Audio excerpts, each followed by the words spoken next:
What's up, traders? Matt from the Trade Brigade here doing a technical analysis on ticker symbol FUBO for FuboTV Inc. On the left-hand side, we are looking at the daily time frame, and on the right-hand side, the 30-minute intraday time frame.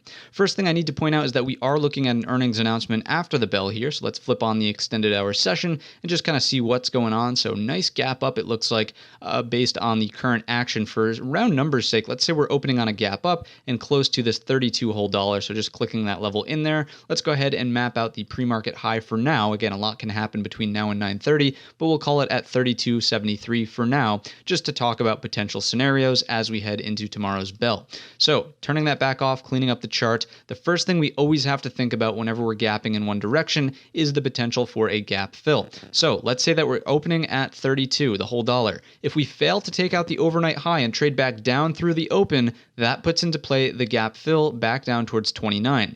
The opposite scenario here is that we open at 32, we consolidate up above, fine, and then you take the break up and over 32.73, the pre-market high, whatever that happens to be. Again, these numbers will vary based on the open at 9:30, but that's how you play the gap and go scenario when you see consolidation above the open as opposed to a rejection at the pre-market high on whatever the opening drive is, right? This happens both on a gap up and a gap down, so hopefully that framework helps you navigate what happens here with FUBO on tomorrow's open. Scrunching this chart up to look at other areas of support and resistance, it would make sense to me that if we see a gap and go or continuation to the upside, we're looking at resistance to come into play at 34. I also like how, again, just play imagination with me for a second, extend that to the left. You can see it was also resistant and support from in this area, so 34 jumps off the page to me. After that, looking to the left for a potential upside target next, I would argue it's in here close to 39.80, call it 40, the nice round number. Prior resistance, resistance, and support on that odd hammer candle.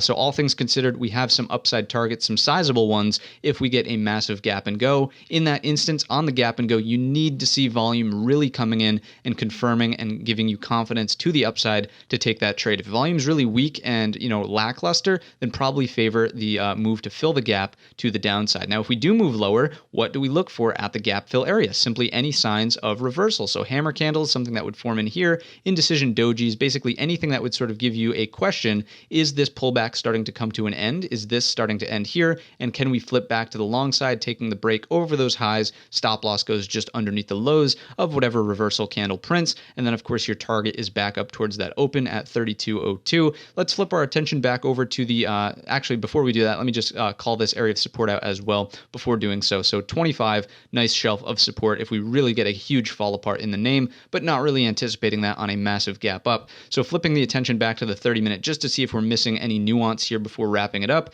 and I would argue not really, right? There is technically a very short-term support trend line in play off of these lows. You can see a number of nice touches here doing something like that. You can see that here is touch 1, 2, and pretty much 3 on today's open.